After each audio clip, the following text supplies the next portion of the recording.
Universidade Federal do Rio de Janeiro, aqui representada pelo professor Amaury. Vamos ter hoje aqui duas convidadas muito especiais. A Adriana Calcanhoto, que dispensa qualquer apresentação no Brasil, e uma grande senhora, minha chefe durante 4 anos em Lisboa, a professora doutora Ana Paula Laborinho, que vão ter certamente, estou segura, uma conversa muito interessante relativamente àquilo que foi discutido ao longo destes 3 dias. E ao longo destes 3 dias o que foi discutido foi exatamente a pluralidade, a diversidade, a criatividade da língua portuguesa em todas as suas vertentes, na vertente de língua falada, de língua escrita, de língua de poesia, de língua de ciência, de língua com valor económico. Estou certa que a professora Ana Paula Laborinho está contente por me ouvir dizer isto, porque foi ela que me ensinou. E já, apesar de já ter sido há alguns anos, os bons alunos em geral fixam os ensinamentos que os bons professores lhes transmitem. Queria saudar muito particularmente algumas pessoas, sem querer ser desprestigiosa para os outros, mas saudar particularmente a presença do Corpo Consular aqui no Rio de Janeiro, representado pelo decano do Corpo Consular, o Cônsul-Geral da Bélgica, e os dois representantes dos países que pertencem à CPLP e à Lusofonia, o Cônsul-Geral de Angola e o Cônsul-Geral Honorário de Cabo Verde. Sejam bem-vindos. Estou certa que manteremos sempre relações muito estreitas, como refletindo aquelas que existem entre os nossos países. Queria também saudar a presença da vereadora Teresa Berger, de todos os amigos, do diretor do Instituto Histórico e Geográfico Brasileiro e de todos os amigos que aqui estão, dos professores da Universidade Federal do Rio de Janeiro. A todos bem-vindos, muito obrigada por estarem aqui. Estou segura que esta conversa vai ser muito interessante e estou segura que vai ser um exemplo de como podemos pensar, conceptualizar, tirar lições e aprender no que diz respeito à divulgação e internacionalização da língua portuguesa, que é a língua que nos une. Muito obrigada. Passaria então a palavra à Adriana.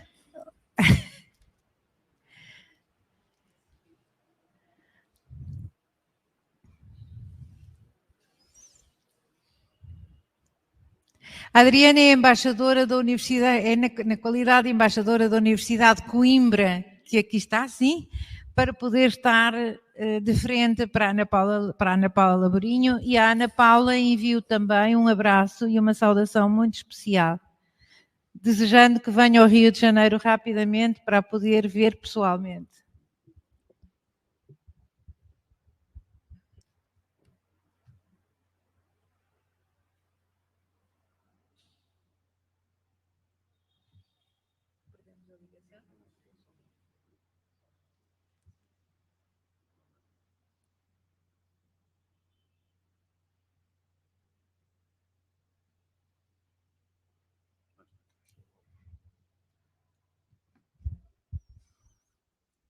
Ana Paula, bom dia.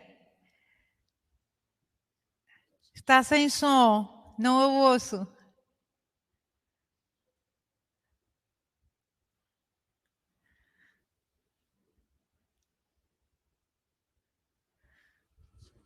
Ok, muito bem.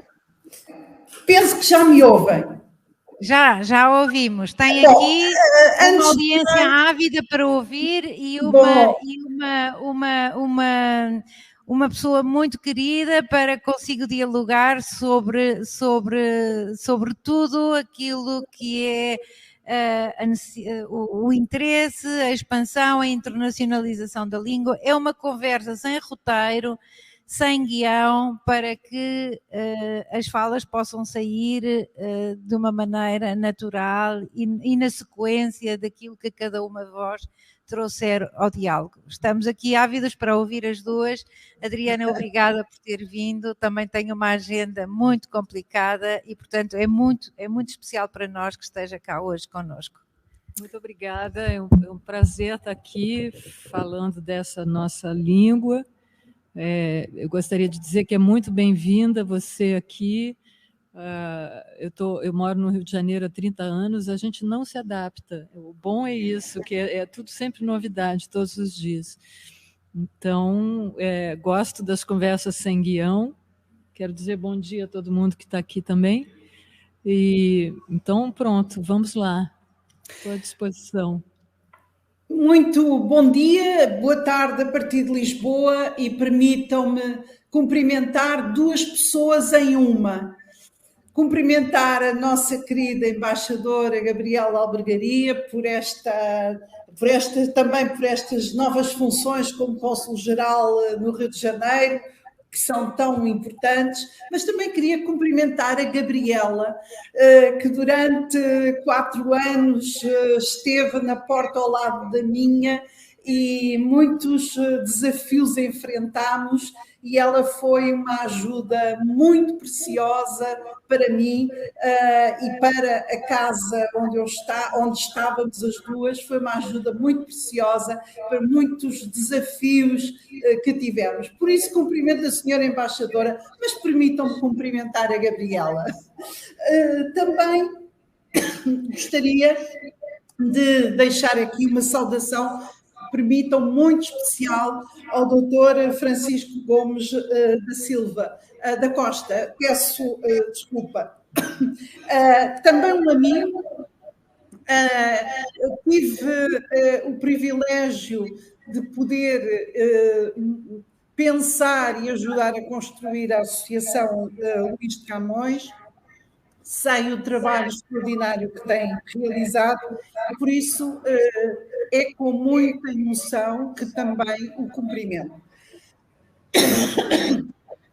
Nesse sentido, também cumprimentar a Universidade Federal do Rio de Janeiro, na pessoa do professor Amaury Fernandes.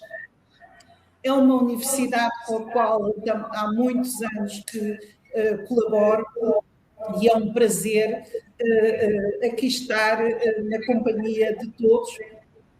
Uma saudação especial para o Francisco Azevedo. Foi ele que teve a ideia de que eu poderia dar algum contributo a esta conversa. Espero poder contribuir para isso, mas agradecer-lhe muito essa ideia que tanto me honra. E, por fim, mas é o princípio, dizer como falar na presença da Adriana Calcanhoto, que eu tanto admiro, é também um privilégio e certamente vai ser interessante porque eu falo muito de um ponto de vista que são as políticas linguísticas, que naturalmente que ela não falará tanto desse ponto de vista, mas é nestes cruzamentos que nos encontramos. Eu gostaria de começar, apesar de não haver roteiro, por um poema, já que depois algumas coisas que eu vou dizer não são tão poéticas. E começaria pelo poema que é mais do que conhecido, mas que é belíssimo, do Olavo Bilac, o poema sobre a língua portuguesa.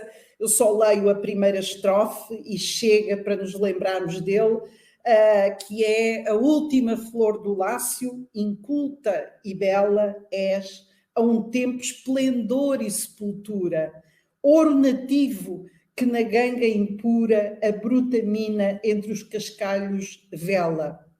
E continua: amo-te assim, desconhecida e obscura, etc, etc. É um poema que ao mesmo tempo nos deixa a pensar sobre esta língua que tanto amamos. E precisamente porque, se calhar, e por caminhos ínvios, eu acabei por dedicar toda a minha vida não tanto à língua, da maneira que a Adriana o faz, mas muito mais a tentar levar a língua portuguesa a outros lugares, através das políticas de língua. Eu gostaria de, quando pensei nesta conversa, pensei também, quando considerei que se tratava do Brasil, pensei que seria interessante aqui referir aquilo neste tema também de como levar a língua e como pensar a língua. Muitas vezes temos que pensar nas fragilidades que também temos. E há 3 evidências que parecem, como evidências, não terem nada para discutir, mas que eu gostaria aqui de trazer também um pouco ao nosso debate. A primeira evidência é que o principal fator que hoje em dia contribui para considerarmos esta dimensão global da língua portuguesa, de que muito falamos, foi o processo das independências. Sem as independências, e começando pela independência do Brasil, que comemora agora 200 anos, nós não teríamos esta língua global.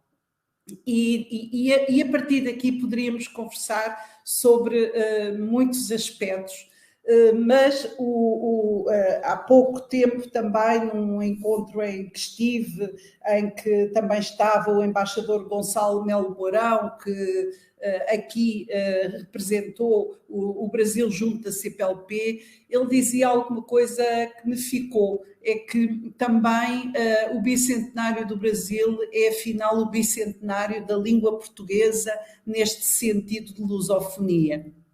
Não seria lusofonia se de facto não tivéssemos estes Estados independentes e que continuaram a assumir o português como sua língua oficial. A segunda evidência que aqui trago e que lanço para uma discussão é uma evidência que muitas vezes também é afirmada e que é postulada, é que a língua portuguesa, a geografia do português, determina que seja a língua mais falada no hemisfério sul, desde logo por causa do Brasil, mas também outros países, e cada vez mais é também uma língua do sul. E esta questão de língua do sul pode-nos igualmente levar a algumas reflexões interessantes, até se pensarmos nas questões ligadas àquilo que é a representação dos países e as imagens dos países e o que é que hoje em dia este diálogo norte e sul representa e, já agora avançando um pouco, como é que em termos de agenda comum, que é a agenda para o desenvolvimento sustentável, como é que essa agenda vem incentivar os diálogos entre Norte e Sul e, sobretudo, vem também dizer que o Sul tem que ter palavra. Durante muito tempo o Sul não teve palavra. E é interessante vermos que o português é uma língua deste Sul e de que maneira é que ela pode ter palavra. E a terceira evidência é uma de que eu gosto muito, mas que ainda mais é uma evidência e ao mesmo tempo é uma complexidade, porque é, em termos genéricos, a relação entre língua e poder. E se quiserem até língua e poderes nas suas mais variadas expressões. Por isso, eu encaminharia a minha reflexão muito em torno destas 3 evidências e até muito rapidamente começaria por esta última, esta relação entre língua e poder. Nós celebramos a língua e celebrá-la-emos naturalmente se ela for uma língua global ou se não for uma língua global, se for afirmada em termos internacionais ou não, mas não querendo nós que esta língua e os seus povos, porque a língua são os seus povos, possa também ter uma dimensão cada vez mais internacional, eu não posso deixar de referir este ponto da relação com o poder e como esta relação muitas vezes determina o que são as línguas globais e como é que elas se afirmam internacionalmente, nomeadamente através da economia. Nós também sabemos que, e eu até poderia começar por uma provocação, porque há pouco tempo saiu um livro em Portugal, escrito por um investigador português. Não deixo aqui o nome para permitir a reflexão ou a curiosidade, que se chama exatamente Pax English, a nossa tribo, e que essencialmente o que vem dizer é que nós, se falássemos todos a mesma língua, provavelmente viveríamos mais paz do que aquela que vivemos. E aponta o caminho de facto, em vez da pluralidade linguística, é uma ideia que não é nova, é uma ideia que também existiu muito no século XVIII, a ideia de uma única língua, a ideia de que nos entenderíamos melhor se falássemos todos a mesma língua, formaríamos uma única tribo e até teríamos essa convivência pacífica. E claro que para ele o idioma da paz é o inglês, e neste futuro que ele anuncia, todas as outras línguas iriam desaparecendo a pouco e pouco, seriam residuais. Portanto, desapareceriam as 7.000 línguas que ainda hoje existem, e ficaríamos todos a falar a mesma língua e assim conseguíamos uma paz. Não é muito simples reunir argumentos para contrários a esta tese, mas eu desde logo, quando este livro apareceu, lembrei-me logo de um outro livro de um linguista, mas ao mesmo tempo filósofo, o George Steiner, que tem um livro que se chama Depois de Babel, e que vem mostrar que, e é o título do primeiro capítulo, o que é importante. O primeiro capítulo chama-se Compreender é Traduzir. E, de facto, nós podemos falar todos a mesma língua e, no entanto, não nos compreendermos, porque se não nos traduzirmos uns aos outros, se não fizermos esse esforço pelo conhecimento do outro, não conseguiremos, de facto, esse entendimento. Se todos falássemos, para nos entendermos, as célebres 1500 palavras do Globis, portanto, daquele inglês apenas essencial, a humanidade ficaria muito reduzida e não teríamos a riqueza que apesar de tudo, mantemos se nos reduzíssemos a essa expressão. Não conseguiríamos dizer muitas coisas que conseguimos dizer, numas línguas e noutras não, a célebre questão da saudade, mas haveria muito mais outras palavras que se calhar são expressões também da vivência de cada uma das línguas. De facto, se não tivéssemos a pluralidade linguística, a humanidade seria muito menos interessante, muito menos criativa, o seu pensamento seria muito mais pobre e, portanto, teríamos muita dificuldade em expressar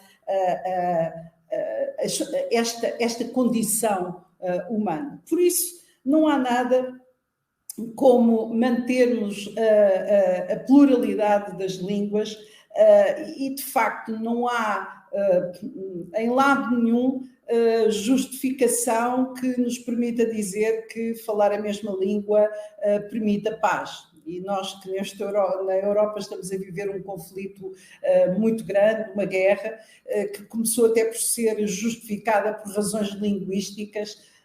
Vemos que, afinal, povos próximos e que até podem falar línguas semelhantes não conseguem, por esse meio, encontrar a paz. A paz consegue-se encontrar respeitando o outro, respeitando todas as línguas, respeitando a capacidade que cada um tem de se expressar e de construir este mundo multicolor.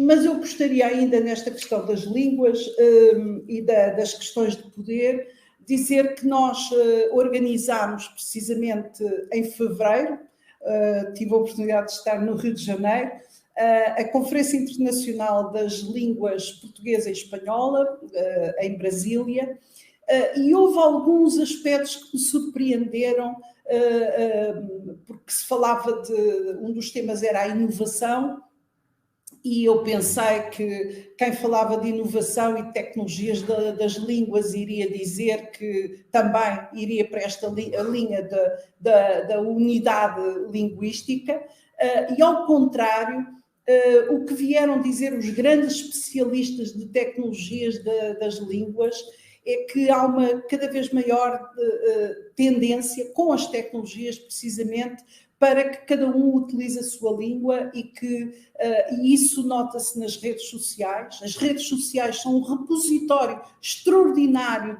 das línguas e da comunicação. E depois, de facto, até mesmo questões como a administração pública digital, que tem que comunicar com as pessoas na sua língua, faz com que as tecnologias, ao contrário do que poderíamos imaginar, continuem a ser formas de incentivar a diversidade linguística, que é tão importante para a humanidade.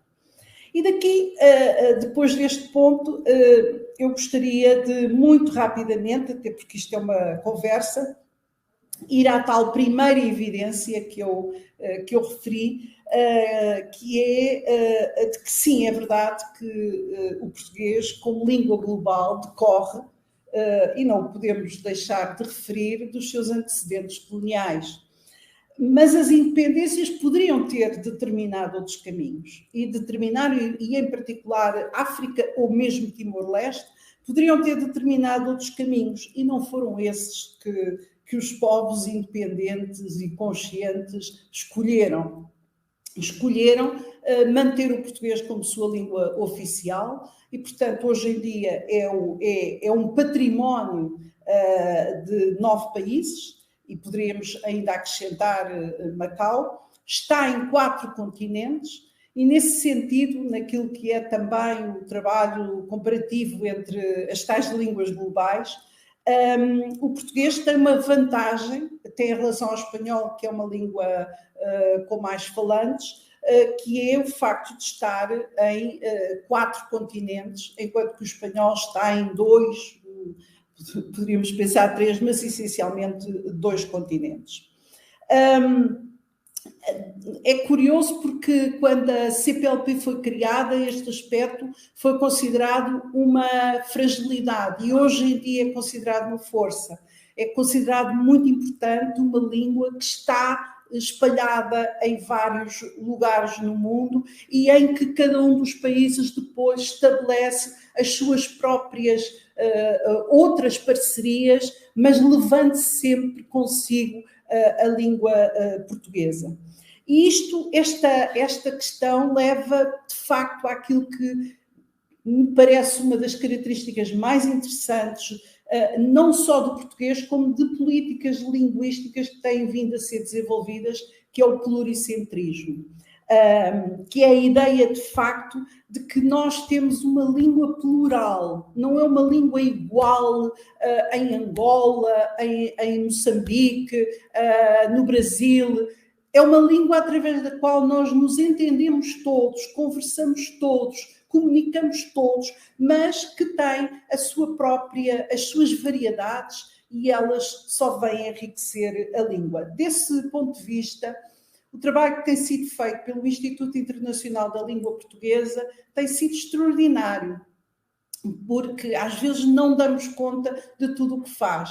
E e que tem tido um contributo muito grande, aliás, do Brasil. E um dos projetos que desenvolve, que é o Portal do Professor de Português de Língua Estrangeira, é uma coisa única, que é ensinar a estrangeiros com unidades didáticas de cada um dos países que compõem este espaço da lusofonia. Em vez de termos uma única visão do mundo, através deste projeto, ensina-se o português a estrangeiros com várias visões do mundo.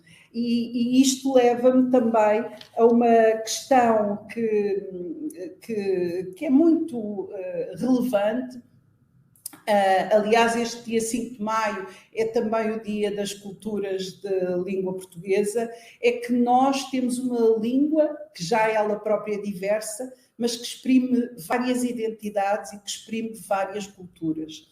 E essa é uma riqueza que nós, em vez de enjeitarmos, temos que acarinhar e temos que valorizar por todos os meios. Aqui citaria um professor que eu muito admiro, um professor brasileiro, o professor Carlos Alberto Faraco, que publicou uma obra absolutamente extraordinária, a história sociopolítica da língua portuguesa, e em que mostra como é que se fez este processo de expansão da língua e as suas consequências, mas diz muito claramente que é necessário terem atenção que as várias identidades e esta perspectiva de que esta língua é uma língua da diversidade. E isso pode ser um aspecto, de facto, cada vez mais importante e que é uma consequência dos 4 continentes onde estamos, é uma enorme riqueza e que temos também que associar a esta ideia de língua global. E, finalmente, a minha tal segunda evidência, talvez um bocadinho mais amarga, que é esta demografia do português para o Sul. O Sul sempre me pareceu, até em termos de Portugal, quando se dizia que Portugal era uma periferia, sempre me pareceu que era uma nova centralidade, e nós sabemos que o Sul é uma nova centralidade, mas naturalmente tem muitos desafios, nomeadamente desafios de desenvolvimento. Tem que apostar na educação, tem que apostar na ciência, tem que apostar no crescimento económico. E só assim, só quando este sul da língua portuguesa puder ser um sul em que efetivamente nós apostamos no desenvolvimento, é que poderemos também reforçar esta ideia de uma língua global, de uma língua do Sul, que é também uma língua da paz, do desenvolvimento e do crescimento em todos os domínios. Termino mesmo este lançamento de algumas pistas para a discussão com uma ideia que de alguma maneira está presente na criação do Instituto Internacional da Língua Portuguesa e na CPLP, que tem como um dos seus pilares a língua portuguesa, que é a absoluta necessidade de uma política linguística partilhada. Não pode ser só um país a levar a cabo a política linguística. Tem que ser os vários países. O ILP contribui bastante, mas também diria que algum trabalho tem sido feito, nomeadamente as conferências sobre o futuro do português no sistema mundial. Já vamos na 4ª conferência, a primeira foi precisamente no Brasil, em 2010, depois em 2013 em Lisboa, 2016 em Dili, em 2021 em Cabo Verde. Estas conferências realizadas em vários países mostram essa vontade e essa compreensão de que estamos perante uma língua cada vez mais internacional, uma língua global, mas que há ainda muitos desafios de cada um dos países, mas é necessário para bem dos nossos povos que falam esta língua e também para termos cada vez mais os falantes, outros falantes que querem aprender português, é necessário termos políticas linguísticas partilhadas, levadas a cabo em conjunto e assim gostaria de dizer que é um projeto que já tem algum tempo, mas que este ano voltou outra vez, nomeadamente, a ser legislado, o célebre Instituto Guimarães Rosa, que seria o correspondente ao Instituto Camões, mas agora no Brasil. Guimarães Rosa, esse enorme escritor, eu terminaria esta conversa precisamente com uma citação do seu Grande Sertão Veredas, que é: vivendo se aprende, mas o que se aprende mais é só fazer outras maiores perguntas. E por isso o que eu aqui deixo é muito mais perguntas do que respostas, mas é para isso que estamos aqui a conversar, e é também para isso que todas as iniciativas desta Semana da Lusofonia contribuíram muitíssimo. Muito obrigada, e vamos conversar agora com esta parceria extraordinária da Adriana.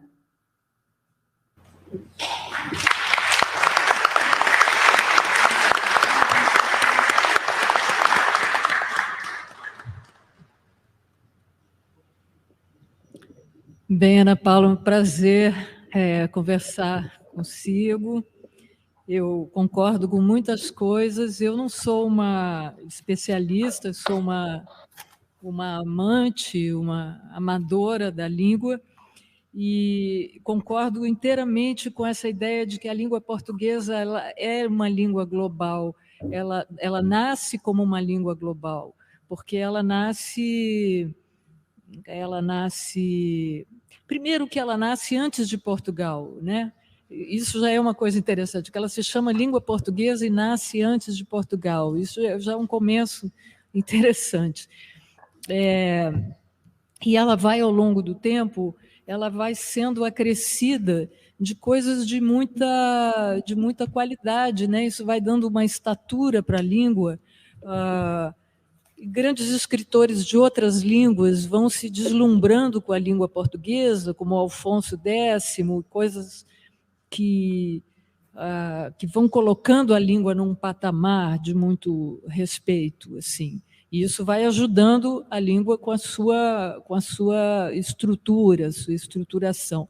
O Trajano Vieira, ele diz uma coisa que das línguas que eu concordo, das línguas latinas, ela é visivelmente, né, a mais plástica. Ele usa uma expressão incrível que ele diz é capaz ela tem uma capacidade incrível para giros sintáticos inacreditáveis. Eu gosto muito dessa expressão.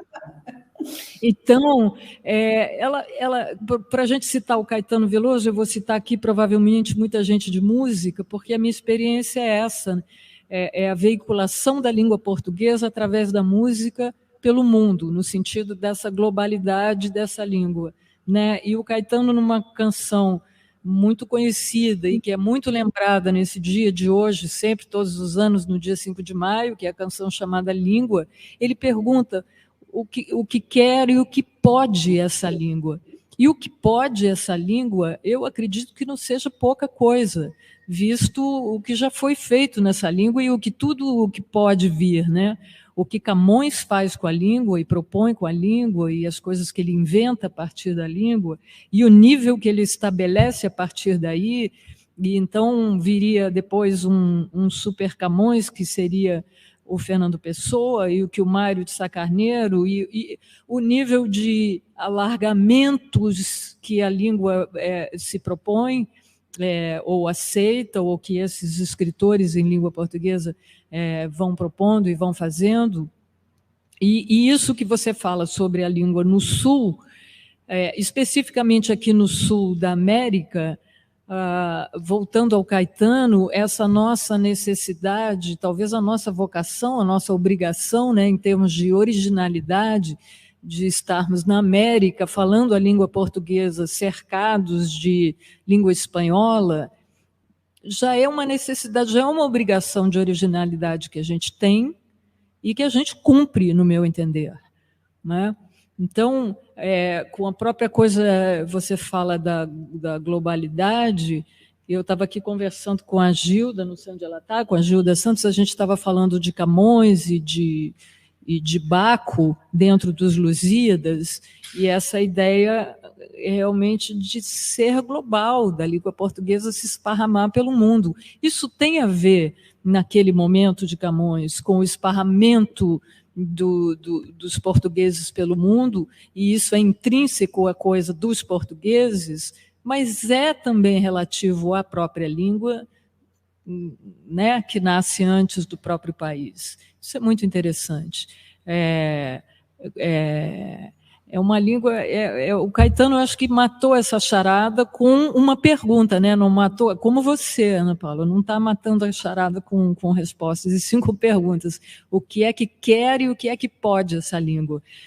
Essa língua, pensando nesses termos de Camões, do Super Camões, que é o Fernando Pessoa, do Mário de Sá Carneiro, dos Meninos do Orfeu, depois na coisa feminina, de Flor Bela Espanca, e de Fiamma Arce Paz Brandão, e mesmo de Adília Lopes, e por aí vai tudo isso. E no Brasil, com o acréscimo das palavras africanas, e com as palavras indígenas, embora a gente tenha as palavras indígenas e elas enriquecem muito a língua, com a dificuldade de que, para isso, nós destruímos os idiomas indígenas. Acho que não haveria necessidade de destruir os idiomas indígenas para enriquecer a língua portuguesa. Uma coisa não precisa necessariamente acontecer, né? Para enriquecer a língua portuguesa, não precisaríamos matar os idiomas indígenas, mas a língua portuguesa, à medida em que cresce e floresce, vamos dizer assim, né? A última flor do Lácio, a gente tem aqui no Brasil, e hoje, com todas as possibilidades de camadas, de layers, para usar uma palavra que não é na língua portuguesa, da fala de hoje, do que se consegue hoje em língua portuguesa, do que se fala hoje, vamos dizer, aqui no Rio de Janeiro, para ser mais específica, desde aquela língua portuguesa que o Dom Dinis, que era um rei trovador, era um rei poeta, o rei poeta de Portugal que decide, nós vamos falar português. Hoje parece um pouco romântico, né, a gente falar nesses termos, e o rei, ele decidiu isso, não foi por motivos poéticos, mas não importa. Importa é que hoje aqui no Brasil nós estamos falando português quando nós poderíamos estar falando espanhol, mas nós temos nós temos a graça, a bênção de estarmos falando português. Então, é uma língua que não é só plástica dentro dela, como ela é extremamente capaz de incorporação. Nesse sentido, eu acho que ela parece muito com as ideias que a gente agora discute muito esse ano de 2022, porque ele celebra os 100 anos da Semana de Arte Moderna, que não starta as ideias modernistas de jeito nenhum, elas vêm de antes, mas é o emblema que a gente tem para poder discutir e devorar a Semana de 22, faz sentido com a língua, o sentido da incorporação de outras línguas. Se a gente comparar com uma outra língua latina muito próxima, que é o francês, você vê o tempo que leva o francês para incorporar as gírias. Hoje em dia, pós-internet, um pouco menos, mas o tempo que uma língua dessas leva para incorporar certas expressões, que o português incorpora, assimila de outras línguas, cria palavras e faz coisas impressionantes, assim. Eu sei que o acordo ortográfico último que houve é muito polêmico, e não acho de maneira nenhuma que ele seja perfeito, mas eu acho que a língua se propõe a essas coisas, a essas mexidas, a essas movidas, porque uma das leis que rege a sobrevivência das línguas é a lei do menor esforço. E isso está certo no sentido da oralidade, né? A língua portuguesa, vamos dizer assim, a língua portuguesa que transita na norma culta, se a gente comparar com a língua portuguesa que é falada entre pessoas que não são sequer alfabetizadas, ela tem um espectro muito grande, né, essas pontas.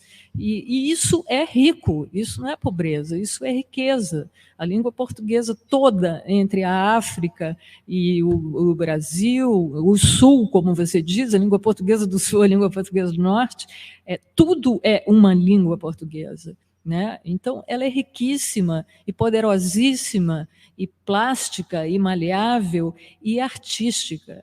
E é uma língua que eu costumo dizer, uma língua que foi criada para escrever poesia. Ela não é uma língua criada para escrever contratos. Eu acho que isso é extremamente a nosso favor, vamos dizer assim. É difícil para mim ficar falando de língua portuguesa, porque eu sou muito suspeita para falar. Eu não consigo ver de modo crítico, vamos dizer, né? Poderia ter um pouquinho mais de, talvez, distanciamento para falar, mas eu não tenho e também não tenho muito interesse de ter, porque o meu trabalho é de língua portuguesa, eu faço uma música de língua portuguesa, eu viajo o mundo inteiro e a coisa que mais me dá satisfação é quando vêm as pessoas conversar comigo, dizer que elas estão aprendendo língua portuguesa, isso em qualquer lugar que seja. Eu já fui a lugares que eu não sei reproduzir o nome, não sei pronunciar, porque os nomes não têm vogais, e quando não tem vogais eu não consigo me mexer.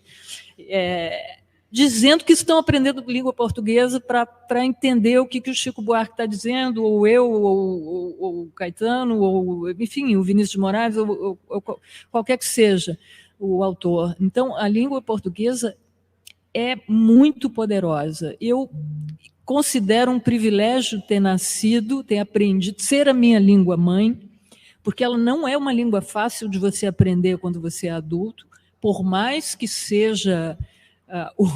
vamos dizer, o esforço da criatura que está tentando. É muito difícil você explicar para uma pessoa adulta que está aprendendo essa língua, e especialmente se não é uma pessoa que tenha uma língua materna latina, como é que você explica para uma pessoa que o certo é coube e não cabeu? Não tem lógica, é complicado mesmo, e é bonito que seja. É uma confusão a língua portuguesa.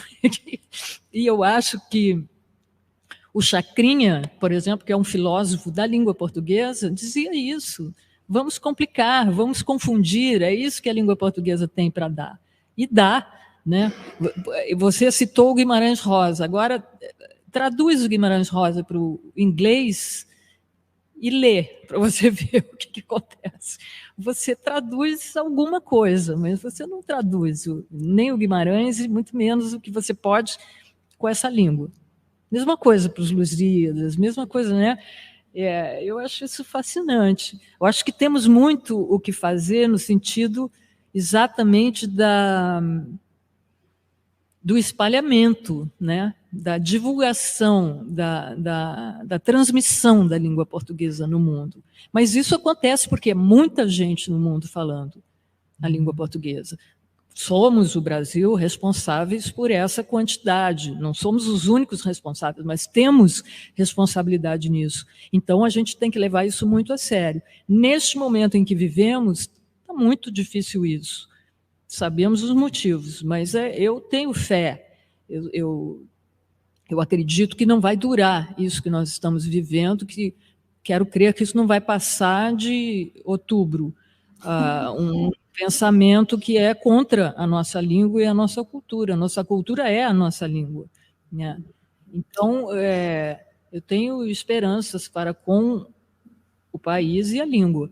Mas acho que a nossa missão aqui, enquanto amantes e amadores e fãs dessa língua poderosa e bonita, na minha opinião, muito, muito, muito suspeita, a língua mais bonita que a gente tem no mundo. Adriana, aquilo que me parece é que a música é uma espécie de língua ao quadrado.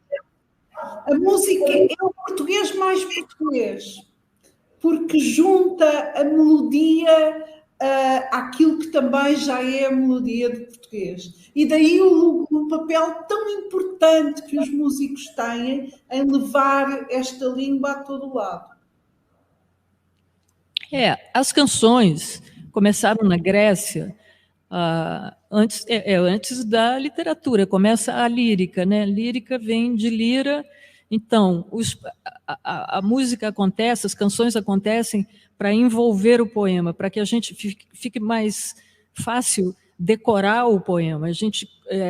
Homero foi transmitido porque era música. A gente tem os trechos de Safo até hoje porque eles estavam guardados, envoltos em música.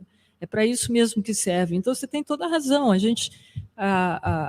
E a nossa língua, ela é estritamente musical. Ela é musical. E eu ouço, assim, nos meus estudos em Coimbra, sobre essa passagem, essa transição que se faz da Grécia, altíssima poesia, poemas que nunca mais se fez no mesmo nível até hoje. Foram guardados porque foram transmitidos pela música, antes do livro. Depois isso acontece no medievo com os trovadores. E depois isso se dá uma terceira vez no mesmo nível no Brasil. É um negócio incrível o que acontece, isso se dá aqui de novo. Então, a gente tem muita responsabilidade com isso, tem que ter muita responsabilidade com isso, ter conhecimento disso e ter esse compromisso com isso, né? E o Mário de Andrade, já que eu falei em modernismo, ele diz que a nossa música, a música brasileira, é exatamente essa, é a concretização disso que os modernos estavam propondo como a nossa invenção, a nossa cara, a identidade nacional, vamos dizer, porque ela junta a nossa música popular com a nossa língua. Eu sei que há divergências, claro que há, ainda bem que há, mas eu concordo com isso, eu não vi nada que nos traduza melhor do que isso, entendeu? Até aqui. Ana referiu e que me parece muito interessante, que é a capacidade que o português tem de criar novas palavras e também absorver outras línguas. E é engraçado porque eu que trabalho sobretudo no século XVI, é a minha área, e trabalho muito aquele período da expansão, é muito engraçado porque estamos naquele momento, final do século XV, princípio do século XVI, há uma discussão enorme em toda a Europa se devemos todos ficar a falar latim.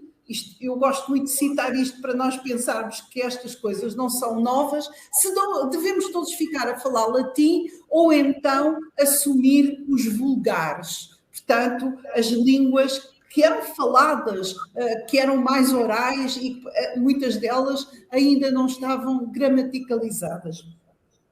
E o que sabemos é que, obviamente, foi essa a escolha das línguas que melhor representavam as identidades.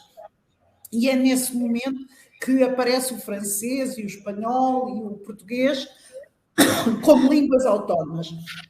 E há até uma coisa muito engraçada que todos eles fazem, que são as defesas e ilustração das línguas vulgares. E um dos nossos primeiros gramáticos vai notar alguma coisa que eu acho que nos vai caracterizar. É que nós, o João de Barros, que é o nosso segundo gramático, já em 1540, vai dizer que nós, quando vamos na expansão, colonizar também, quando fazemos os descobrimentos, levamos a língua, mas também trazemos línguas. E ele dá um conjunto de exemplos de palavras locais, do vocabulário local, dos povos que vão sendo encontrados e que nós vamos absorver no português. Portanto, essa tendência para criar novos vocábulos e também para integrar outras culturas é muito engraçado, porque já encontramos praticamente no início deste percurso do português. Eu acho isso sensacional, a nossa capacidade de absorção, de invenção, né? De absorção e de invenção dentro da língua, a partir das outras. É verdade. Eu acho que nós temos essa, e sobretudo, eu deixei muito essa parte para a Adriana, mas não há dúvida nenhuma que uma grande língua também se faz dos seus artistas. Os seus artistas são aqueles que projetam a língua. E uma literatura como aquela que existe em língua portuguesa é, de facto, uma forma importantíssima de projetar a língua. E, mais uma vez, a música vai buscar os poetas. Começou pelo Afonso X, que é um caso muito interessante, porque ele não fala galego, nesse caso, galego ou português, mas vai usar esta língua para se expressar do ponto de vista poético. Depois continua com Dom Dinis e chegamos a essa grande figura. Temos outras figuras. Há um poeta de que eu gosto muito, que é o Sá de Miranda, que eu diria que já antecipa até o Fernando Pessoa. É ele que pela primeira vez tem um poema, reparem, século XVI, em que fala de mim, do eu e de mim. E diz que o eu dele é um eu com um heterónimo. E é muito interessante, no século XVI já temos um poeta a dizer alguma coisa que depois vamos ter Fernando Pessoa a dizer e a fazer desta língua também tão grande. Portanto, os artistas são de facto aqueles que fazem a língua grande. E é preciso dizer isto muitas vezes. E Portugal tem muita noção disso, porque Portugal, quem é o homem de Portugal, a pessoa, né? É Camões, não é um militar, não é um homem de armas, é um poeta. Isso eu acho a coisa mais linda. E agora você estava falando, você voltou para Dom Dinis, e Afonso X nos dá essa coisa, né? Porque naquele momento, aquele homem que daria conselhos a Deus, né? Como a gente sabe, ele escreve em português, o português ganha muito com isso. E tem um detalhe sobre Dom Dinis que eu gosto muito, porque ele é considerado, ele é o último, né, trovador. E ele é o último trovador por quê? Porque é entendido historicamente como ele é o último porque já há uma decadência. Por quê? Porque ele usa procedimentos populares. Então, ele é o último trovador. Na minha opinião, ele é o primeiro tropicalista. É só uma questão do jeito que você olha, né? Porque ele vai fazer uma coisa que depois se vai fazer em língua portuguesa anos depois. Bom, e então, não podemos esquecer o padre António Vieira. Porque quem? Se há alguém... Porque há também aqui, eu não quero ir por aí, mas é também uma questão muito interessante, que são os mitos da língua. Parece que esta língua desenvolve mitos, e esses mitos vão através das palavras. E o padre António Vieira, eu diria que Camões, padre António Vieira e Fernando Pessoa são, de facto, figuras que projetam este imaginário. Nós somos uma espécie de irrealidade. Esta língua é também uma irrealidade. E por isso são tão importantes as artes, porque são essa projeção da irrealidade e que agrada tanto. Nós muitas vezes fazemos uma pergunta: porquê é que aprende português? Claro, pode aprender português porque precisa para o seu trabalho, mas muitas vezes nos respondem que aprendem português para entender os poetas. E eu acho que esta relação com as artes, com a poesia e com as artes em geral, porque muitas vezes nós podemos depois transitar da língua ou das artes da língua, como é a música, para outras artes que também acabam por usar a língua, se calhar até a arquitetura, tudo o que é imagem, também usa esta língua, também está ligado a esta língua. E é, de facto, esse lado de realidade, de imaginário, que é tão importante. Eu muitas vezes faço de advogado do diabo, porque trabalho muito as outras questões, como a importância desta língua na economia, no comércio, na ciência. Mas a verdade é que onde ela está em pleno, como nós sabemos, é nas artes, e em particular em todas as artes da palavra. Isso é uma coisa lindíssima, nós somos essa língua, né? Eu acho muito bonito, e tem um colega meu chamado Chico César, que nesses encontros assim, ele gosta muito de lembrar que nós somos a ilusofonia. Então, quando eu falo da irrealidade, estou lá muito perto da ilusofonia. Eu gosto muito disso. Não é lindo? Lindíssimo, porque é mesmo isso. Há um lado imaterial. Eu aqui não posso deixar de me estar a lembrar do nosso grande Eduardo Lourenço, que trabalhou muito estas questões, mas há efetivamente um lado muito imaterial, um lado muito de sonho, ligado a tudo o que nós produzimos, e que acabamos por encontrar tanto no imaginário de Timor, como no imaginário da Guiné, como em Angola, como em Cabo Verde. Há muito de imaginário, há muito de ilusofonia em toda esta produção. E é de facto isso que, em meu entender, é o mais perene que nós temos nesta nossa língua. Independentemente dos outros temas, e eu sei que eles foram discutidos nesta Semana da Lusofonia, desde a questão do ensino, que é tão importante, como ensinar. Nós, às vezes, esse é o problema, não sabemos programar muito as coisas, não temos planos muito certinhos ou muito virados para resultados, somos, às vezes, pouco lógicos.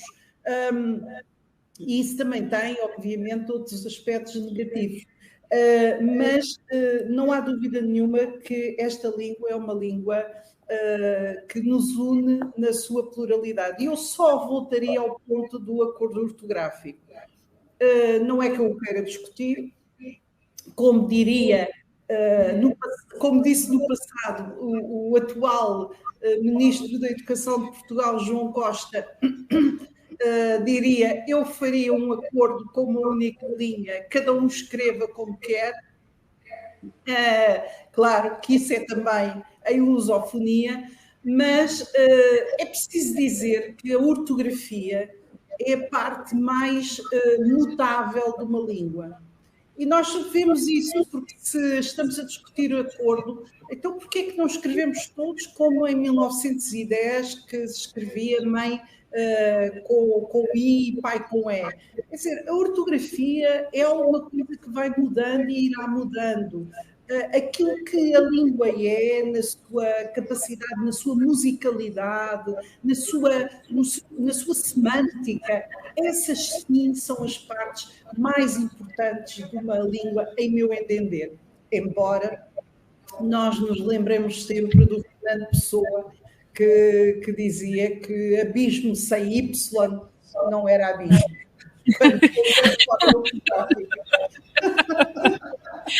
O Caetano Veloso, sobre esse acordo agora, diz que voo sem circunflexo não decola. Sempre teremos essas discussões. A discussão sobre a língua sempre é maior. Agora, eu acho que nós, francamente, perdemos um pouco de tempo demais discutindo um acordo que não é tão bom, quando a gente já pode passar para o próximo e discutir dentro de um acordo coisas mais legais, porque eu acho que o acordo não é para nos unir no sentido de que nós vamos perder as nossas diferenças. Vamos lidar com as nossas diferenças dentro da língua. Não é para... Enfim, o acordo é das menores questões, eu acho. Precisamos do acordo. Eu, quando fui alfabetizada, quer dizer, eu entrei na escola, eu já sabia ler, mas eu peguei fazia 1 ano que tinha tido um acordo aqui no Brasil. Então, os meus pais não sabiam o português que eu estava aprendendo, eles achavam estranho. Isso faz parte, eu acho que a discussão ficou muito grande sobre o acordo vai destruir a língua. Não vai, é uma língua poderosíssima.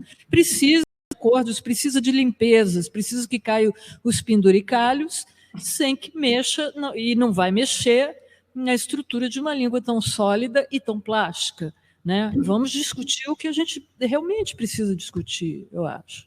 Sei lá. Eu agora lembrei aqui de uma pessoa que eu amava, muito amo até hoje, que é o professor Eduardo Lourenço, que dizia: o mundo não está à nossa espera. Então, acho que é a gente que tem que fazer acontecer, né?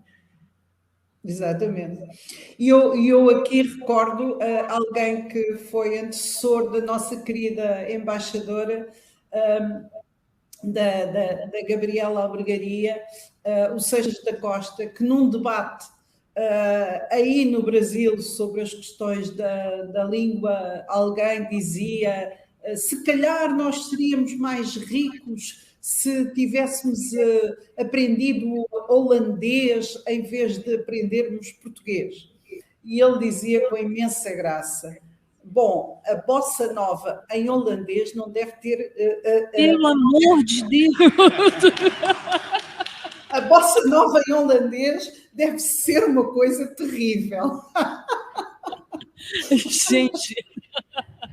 Mas você sabe que em Coimbra, fazendo algumas aulas sobre os trovadores medievais, e galego, português especificamente, uma professora me disse, porque eu sempre ouvi essa coisa da bossa nova e da música brasileira e da língua portuguesa no Brasil ser, vamos usar essa palavra, sexy, ser sensual, porque nós usamos as vogais, nós damos as vogais, vocês não dão, então nós ficamos com as vogais, vocês ficaram só com as consoantes. E essa pessoa me disse, essa professora, que agora me foge o nome, me disse assim, mas não é, porque nós falamos português há muito mais tempo, nesse sentido do menor esforço, a gente vai comendo as vogais. Vocês falam um português medieval. Sim. Então, vocês ainda dão as vogais. Parece que vocês falam no tempo de Dom Diniz. Aquilo acabou com o sexy para mim. Eu nunca mais achei sexy, mesmo a bossa nova. Entendeu? O barquinho vai... Não achei mais sexy. Mas é verdade, é verdade. Nós comemos as vogais e o que é bonito ouvir no português do Brasil é ouvirmos no tempo. Quer dizer, exato. Nós estamos a ouvir como é que era o português no passado. Era assim, dizíamos, era muito mais cantado. É claro que o vosso português também tem todas as influências, como acontece nos outros países, de outras línguas com que contactou. E como eu dizia, a questão do pluricentrismo desta língua, da variedade, e eu posso-vos dizer que estou em condições de comparar com outras realidades linguísticas em que há muito mais a ideia de uma língua e tentar-se que todos usem uma língua unívoca e unificada.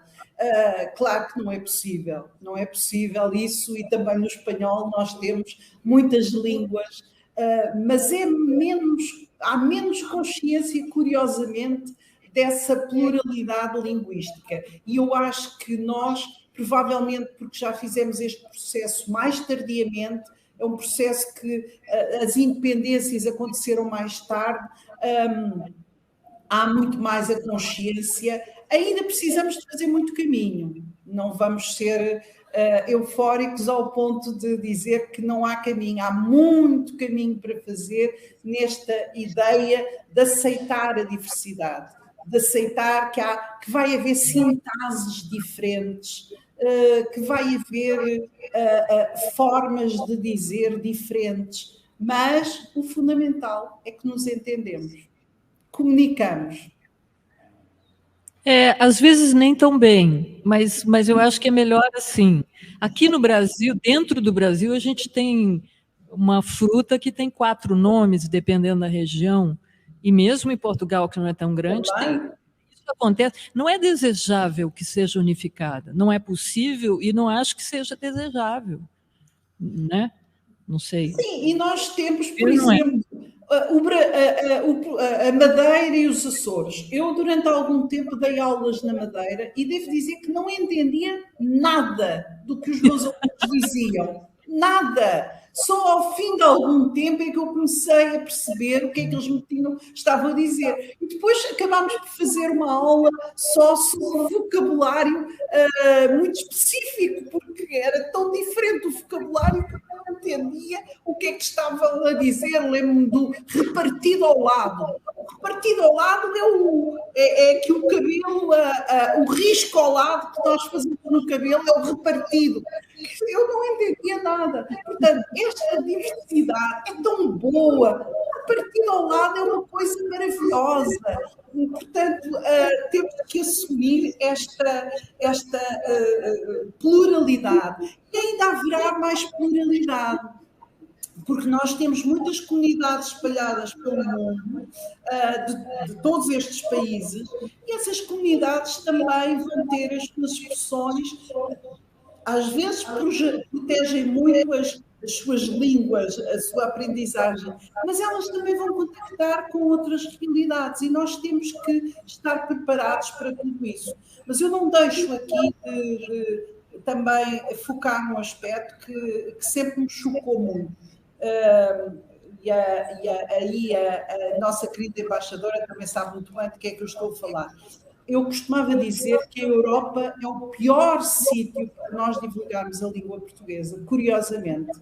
Se vamos para a África, para a América Latina, para a Ásia, há imensa vontade em relação à aprendizagem do português.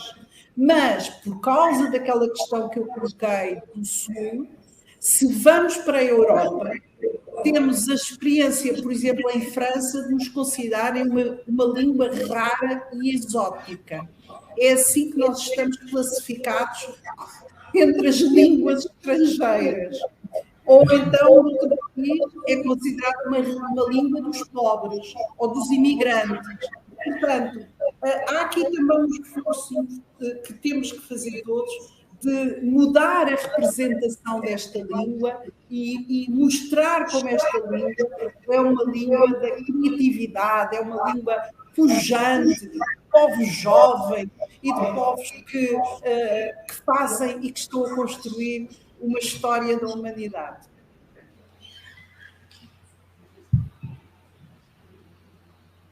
Eu não sei se há perguntas.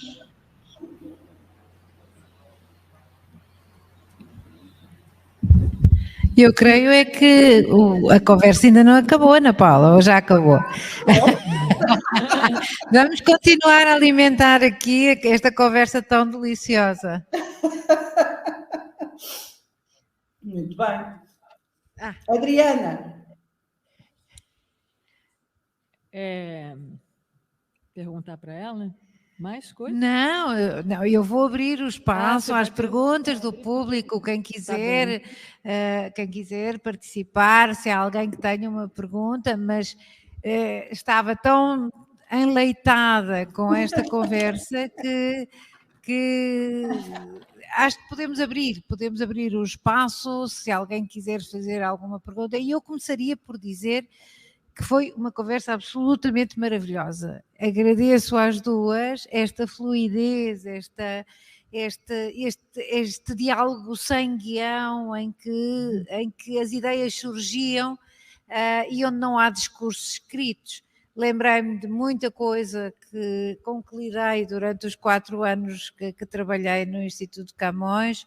Estas idiosincrasias todas da própria língua. Devo dizer-vos que, como cidadã portuguesa ao serviço do Estado, nunca tinha dado grande importância a este tema, até ter tido a sorte de trabalhar no Instituto de Camões e perceber, de facto, tudo isto que vocês acabaram por referir agora. A pluricentralidade da língua. Isto não é uma língua, como dizia o Vasco Graça Moura, a língua não nos pertence. A língua tem uma dinâmica, tem uma diversidade, tem uma pluralidade, tem um conjunto de centros onde ela todos os dias se cria, se recria, enriquece, empobrece também, porque vai perdendo algumas palavras, algumas expressões, nós em Portugal não utilizamos expressões que vocês continuam a utilizar aqui no Brasil. O cadaço, para nós o atacador do sapato, é uma expressão que desapareceu da língua portuguesa falada em Portugal e que continua presente no Brasil. E acho que isto foi uma perda para nós, mas é um enriquecimento da língua. Quando ouvimos e agora que temos uma comunidade brasileira tão presente e tão ativa e tão dinâmica a viver em Portugal, quando dizem o meu cadastro, mas o cadastro o que é? A maior parte das pessoas não sabe o que é. E a riqueza está aqui. Ana Paula, estou a falar bem? Aprendi bem a lição? Aprendeu muito bem e foi não é uma troca de piropos, mas é verdade. A Gabriela foi uma ajuda preciosa, ficou a saber que aquilo é uma máquina trituradora, mas ao mesmo tempo é uma máquina de muitas recompensas. Em cada dia conquistávamos, levávamos mais longe. É preciso dizer, e aqui também celebrar, o Instituto Camões tem como antecedentes uma instituição de 1929, mas e que depois foi mudando até hoje ser esta instituição que é e que eu muito prezo e amo, apesar de já lá não estar. Mas nós precisamos que todos os outros países façam também este caminho. E o Brasil, em particular, é aqui uma força poderosíssima. Eu tenho dado conta que, sobretudo em regiões de fronteira, mas é muito comum os brasileiros falarem espanhol com todos os países à volta.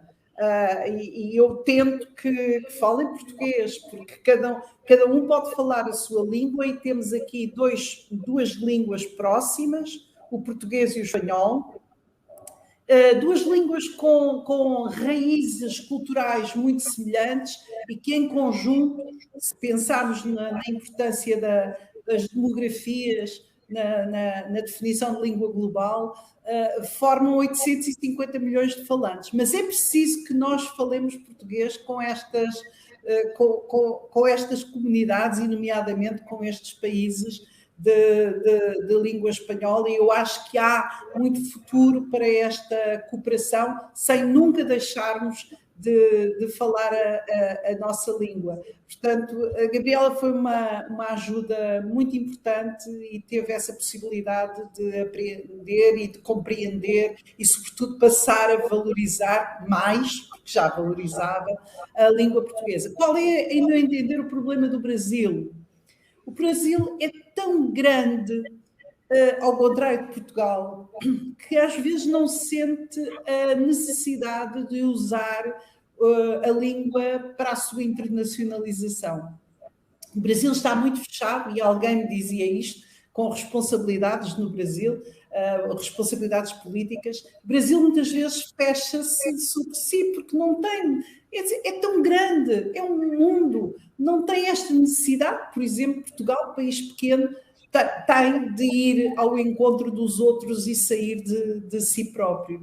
Mas nós precisamos, a língua portuguesa tem no Brasil, como tem em Angola e em Moçambique, onde vão ser os grandes crescimentos populacionais, precisa desses países e precisa que eles se impliquem também nestas políticas da língua e em trabalharmos cada um por si, com os seus próprios interesses, e depois trabalharmos em conjunto. Porque sem isso é muito fácil, ao contrário do que imaginamos.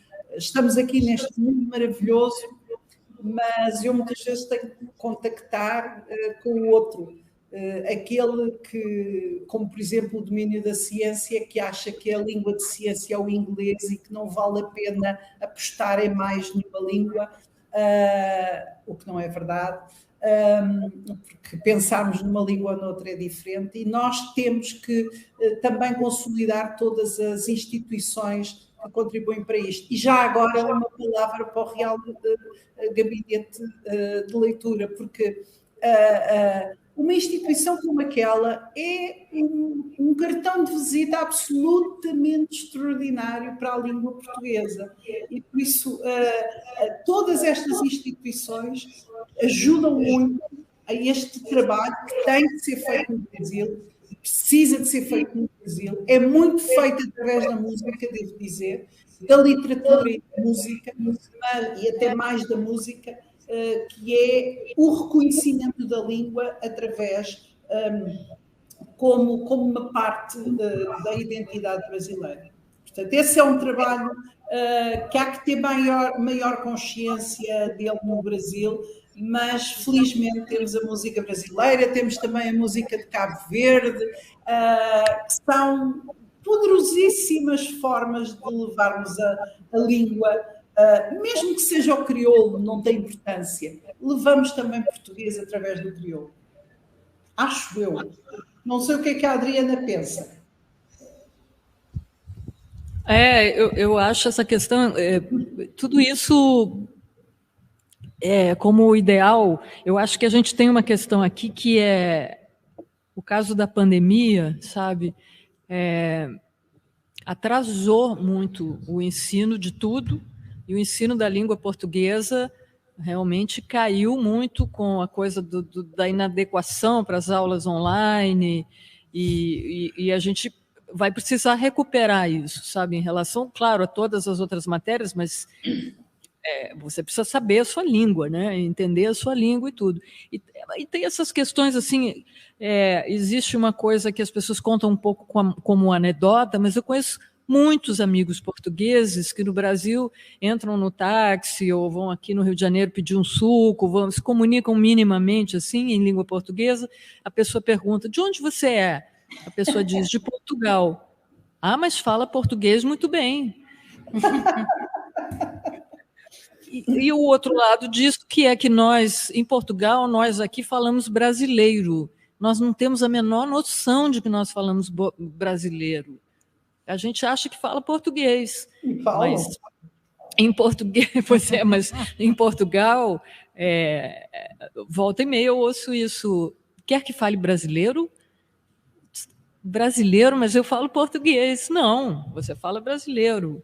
Isso é uma questão interessante também, né? Para a gente chegar ou não chegar a um acordo, afinal, desde que seja em português. Mas acho que o importante é a gente não parar de discutir, né? De celebrar, por um lado, como hoje, mas de discutir as questões todas onde a língua está agindo, né? E mais por onde ela possa se esparramar, eu acho. Sim, a questão que a Adriana está a colocar, enfim, hoje estamos em dia de celebração, não é para pensar em coisas mais difíceis, mas é óbvio que estas questões são questões muito complexas que se passam em Portugal. Por exemplo, a dificuldade que há em aceitar a variedade linguística do Brasil, ou de Angola, ou de São Tomé, ou da Guiné, ou de Moçambique. E até muitas vezes, e nós vemos isso, e eu também sou professora de uma universidade, e vejo isso com muita pena e até com algum sofrimento, que é colegas a dizerem não escrevem bom português, quando de facto não se trata do bom ou do mau português, mas trata-se de variedades do português que são diferentes. Portanto, nós aqui chegamos a uma parte, se calhar um pouco mais, que temos também que referir, que é a tal aceitação do outro. E não tenhamos ilusões. Ainda temos muita dificuldade em entender o outro e reconhecer o outro como outro. Queremos muito que o outro seja exatamente igual a nós. E as universidades têm aqui um papel fundamental, porque são elas também que estão a formar professores, mas estão a formar cidadãos, Eu penso que as universidades têm aqui um papel muito, muito importante nesta capacidade, não é só teórica, nesta capacidade, incluindo ter sido pioneira até em trabalho deste tipo, nesta capacidade de reconhecer e de aceitar o outro. E, desde logo, aceitar que o outro, mesmo usando, por exemplo, a mesma língua, tem uma sintase diferente. Muitas vezes as pessoas preocupam-se com a ortografia e depois corrigem também, querem a mesma ortografia de há não sei quantos anos, mas também a mesma sintase. E até têm dificuldade em admitir novas palavras. Temos que fazer esse caminho. É uma questão que toca a todos, mas muito particularmente o português ainda tem esse caminho para fazer, e eu diria que em Portugal ainda há muito caminho para fazer nesse domínio. Eu entendo isso que você está dizendo, mas eu entendo vocês um pouco menos Europa em relação a isso, de ter medo do outro. Eu acho vocês menos assim do que o resto da Europa, e talvez isso até tenha a ver com a língua. Eu sei exatamente o que você está falando, porque eu vi isso muito na universidade, em Coimbra, mas mesmo assim acho que isso é menos por vocês serem desbravadores de alma, né? Do que, nesse sentido, vocês são menos Europa. Para o bem. Aliás, quando eu falava no Sul, eu hoje tenho imenso orgulho em ser um país do Sul. Nós sabemos que já houve um tempo em que os países do Sul eram os países, os pobres, feios e maus. Eram de facto os pigs. Mas eu penso que ser do Sul, e há até uma solidariedade que poderíamos desenvolver entre estes países europeus do Sul, também tem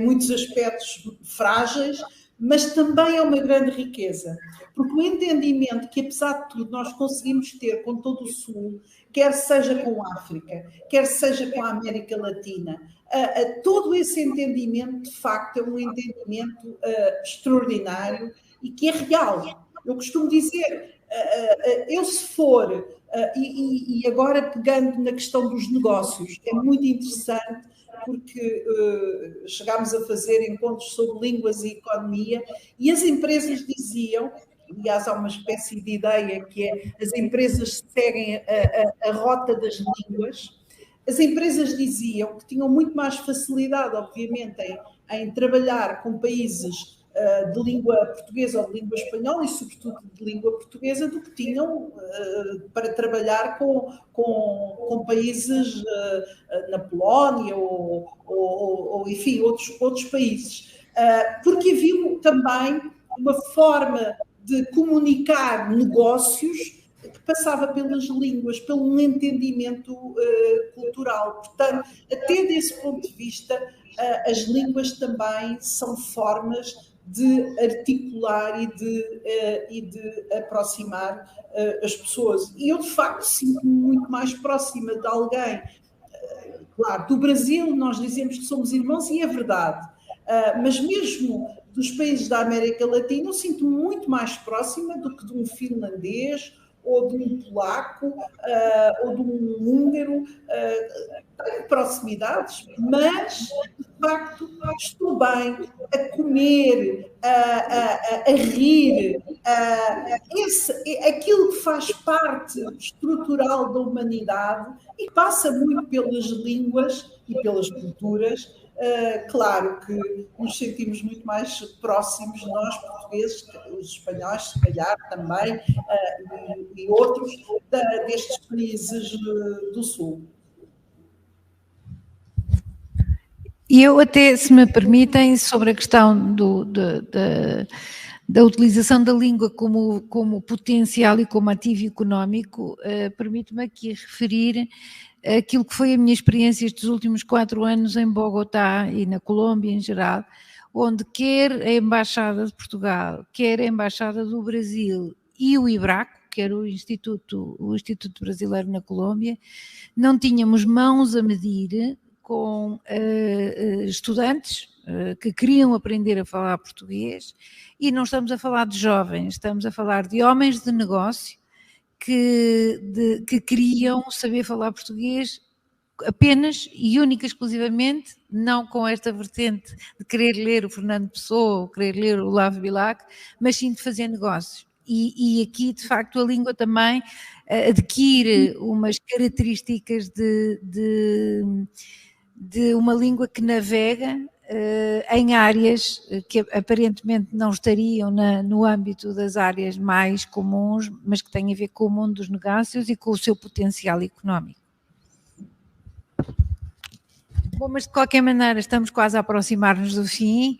Eu faria à audiência uma pergunta que é se vocês concordam ou não que isto foi um diálogo absolutamente extraordinário, maravilhoso, e no caso de concordarem, se damos às duas grandes convidadas uma salva de palmas.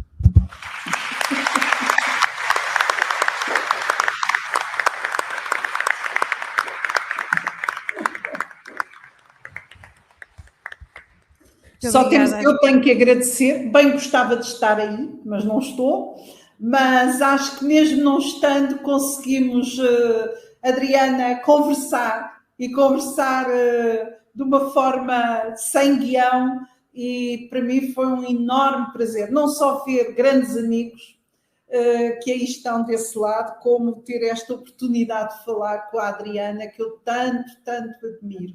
Portanto, foi um prazer enorme para mim, neste dia que sempre me emociona muito, este dia da língua portuguesa, poder agora também estar aqui convosco e poder partilhar este momento maravilhoso. Por mim, muito grata por esta oportunidade. Não, foi uma honra falar com você. Você está aqui num cantinho de Portugal, você está aqui com a gente num cantinho de Portugal, aqui de Botafogo, e foi uma honra, adorei falar com você. Falaremos pessoalmente numa próxima. Muito obrigada a todos. Muito obrigada às duas uma vez mais, e agora assinalo a chegada do Sr. Vice-Reitor da Universidade Federal do Rio de Janeiro. Muito obrigada por ter vindo, Sr. Professor, e dou a palavra aos dois co-patrocinadores, co-organizadores deste evento, Sr. Professor, e aqui ao Dr. Francisco Gomes da Costa, presidente da Associação Luís de Camões, e à Universidade, se quiserem dizer umas palavrinhas. Obrigado. Inicialmente eu queria pedir desculpas por não ter estado aqui desde o início. Nós tínhamos hoje uma sessão do nosso Conselho Universitário que, de alguma maneira, está relacionada com nossas raízes. Nós aprovamos o Núcleo de Estudos Afro-Brasileiros e Indígenas na universidade. Isso nos dá muito orgulho, e mostra a diversidade da formação da nação brasileira. Tem um pé fundamental, que é a sua origem portuguesa.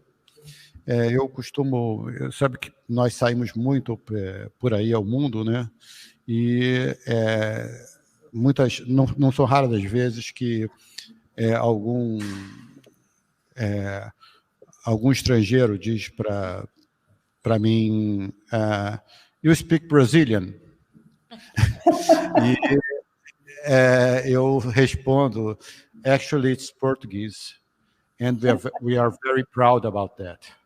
Então, nós temos muito orgulho de nossas raízes portuguesas, e o idioma foi fundamental para a unidade territorial desse país. Sem a consolidação do idioma, eu acho que nós não teríamos um país tão grandioso e com tantas origens e tanta diversidade como nós temos hoje, né?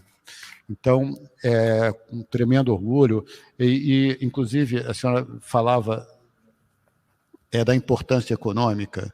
Eu estive em Macau e sempre para encontros de língua portuguesa. Eu sou economista, encontros de economia, de economistas de língua portuguesa que às vezes aconteciam até em inglês, mas a língua portuguesa é utilizada pela China como uma forma de atração de investimentos, e eles utilizam Macau como esse porto de entrada, né? Então, onde nós encontramos irmãos portugueses, angolanos, moçambicanos, cabo-verdianos, eu não vou conseguir dizer todos por onde Portugal esteve, mas e que podemos nos comunicar com facilidade e com o mesmo carinho que o idioma permite, né? Então, é isso. Eu gostaria muito de agradecer e, mais uma vez, pedir desculpas por ter chegado atrasado.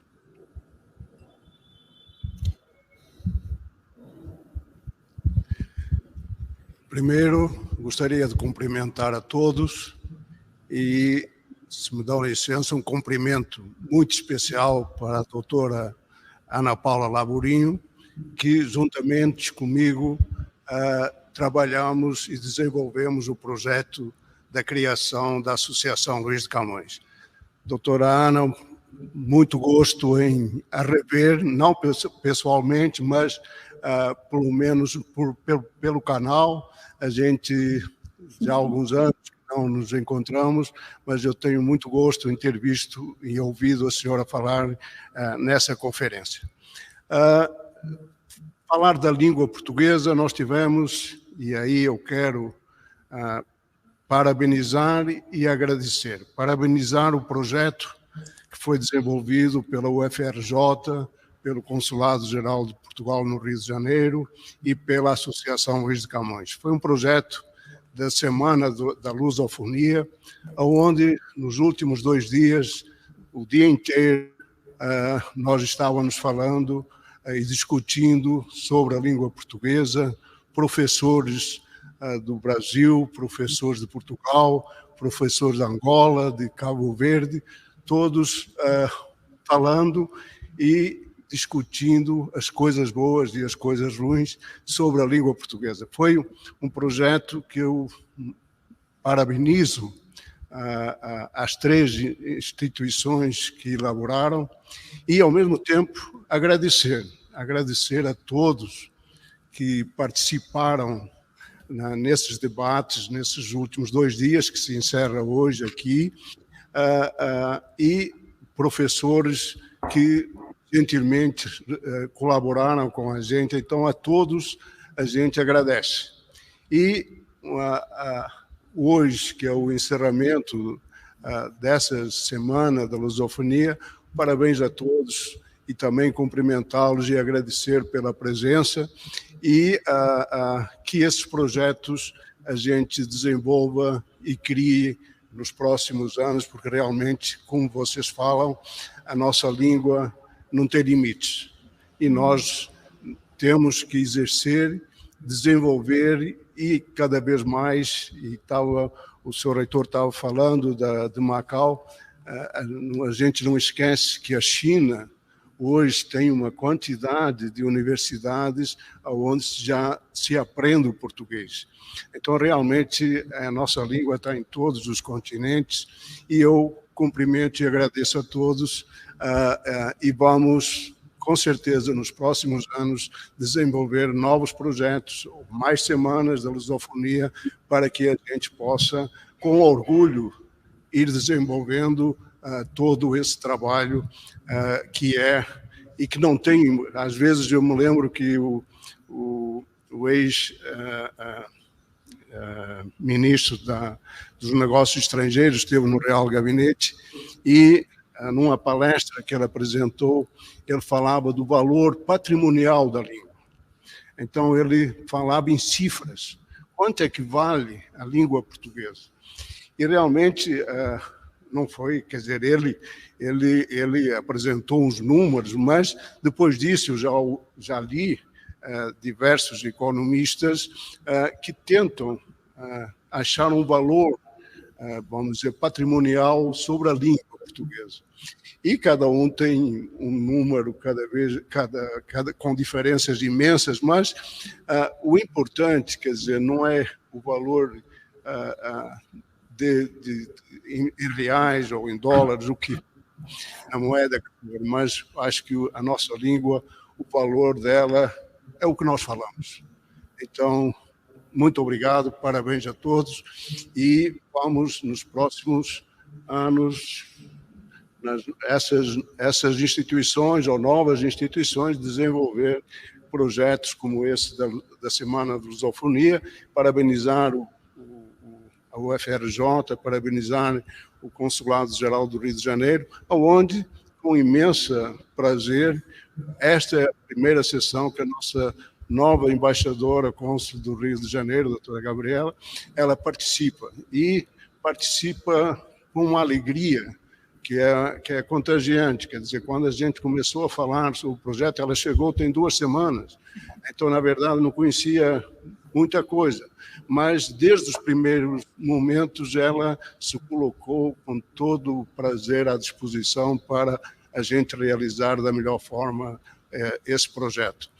Doutora Ana Paula Laburim, muitíssimo obrigado, fico feliz e foi um gosto imenso rever a senhora. Obrigado. Muito obrigada. Bom, e termino então esta sessão reiterando aquilo que o Dr. Francisco Gomes da Costa acabou de dizer, a excelência de todos quantos participaram nesta Semana da Lusofonia, das intervenções que fizeram, das reflexões que fizeram e das conclusões que tiraram e que vão servir de lastro, se Deus quiser, para o próximo ano voltarmos a repetir uma iniciativa desta natureza. Termino também citando um poeta de quem muito gosto, que relativamente à língua tem estas 3 frases que para mim são essenciais, de Vasco Graça Moura, que diz: não és mais do que as outras, mas és nossa, e crescemos em ti. Muito obrigada a todos pela vossa presença.